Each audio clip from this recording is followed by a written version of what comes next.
রাসূল সাল্লাল্লাহু আলাইহি সাল্লামের হাদিস অনুযায়ী এমনকি ফকিহগণ বলেছেন যে জিলহজ মাসের 9 তারিখ ফজর থেকে, অর্থাৎ জিলহজ মাসের 9 তারিখ ফজর থেকে 13 তারিখ আসর পর্যন্ত এই কয়েকত নামাজেই কিন্তু নামাজের পরে এই তাকবীরে তাশরিক কিন্তু পাঠ করতে হবে, অর্থাৎ নামাজের শেষেই, ফরজ নামাজের শেষেই তাকবীরে তাশরিক পাঠ করতে হবে।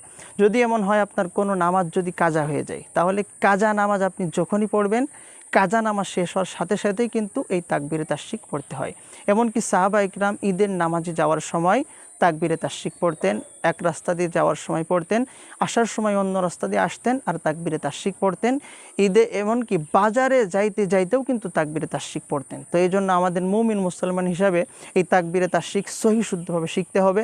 আল্লাহু আকবার, আল্লাহু আকবার, লা ইলাহা ইল্লাল্লাহু, আল্লাহু আকবার, আল্লাহু আকবার, ওয়ালিল্লাহিল হামদ। খুব সহজ। প্রথমে আল্লাহু আকবার 2 বার, আমার সাথে সাথে বলতে থাকুন।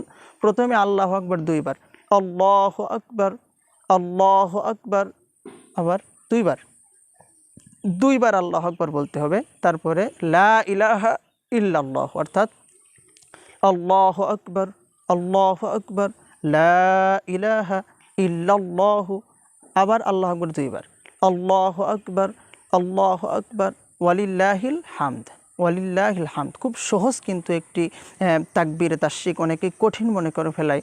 আপনারা বারবার টেনে টেনে দেখতে থাকুন। প্রথমে আল্লাহু আকবার 2 বার বলবেন, আল্লাহু আকবার 2 বার বলে লা ইলাহা ইল্লাল্লাহ বলবেন, বলে আবার আল্লাহু আকবার 2 বার বলবেন, তারপরে ওয়ালিল্লাহিল হামদ। যেমন আল্লাহু আকবার, আল্লাহু আকবার, লা ইলাহা ইল্লাল্লাহ, আল্লাহু আকবার, আল্লাহু আকবার, ওয়ালিল্লাহিল হামদ, আল্লাহু আকবার, আল্লাহু আকবার, লা ইলাহা ইল্লাল্লাহ, আল্লাহু আকবার, আল্লাহু আকবার, ওয়ালিল্লাহিল হামদ, আল্লাহু আকবার, আল্লাহু আকবার, লা ইলাহা ইল্লাল্লাহ, আল্লাহু আকবার, আল্লাহু আকবার, ওয়ালিল্লাহিল হামদ। এটা হলো তাকবীরে তাশরিক। 9 জিলহজ ফজর থেকে শুরু করে 13 জিলহজ আসর পর্যন্ত এই তাকবীরে তাশরিক নামাজের পরে পড়তে হবে। হাঁটতে, চলতে, ফিরতে, উঠতে, বসতে এই তাকবীরে তাশরিক কিন্তু পড়তে হবে।